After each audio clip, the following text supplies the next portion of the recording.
Assalamualaikum, hai semua.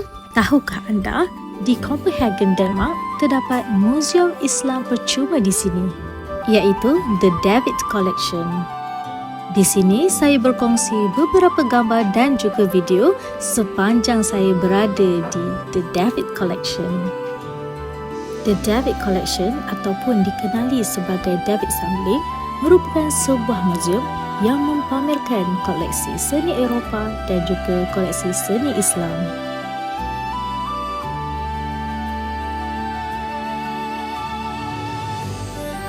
Muzium David Sampling mempunyai 4 tingkat pameran.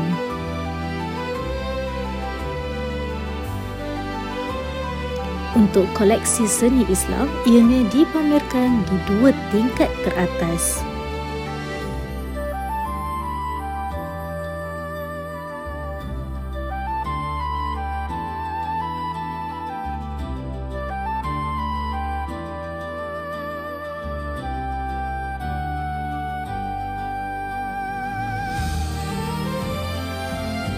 Jika anda datang ke Copenhagen, Denmark, jangan lupa masukkan David Sampling ke dalam jadual perjalanan anda.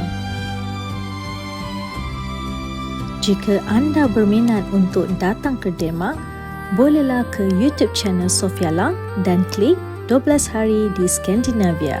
Assalamualaikum.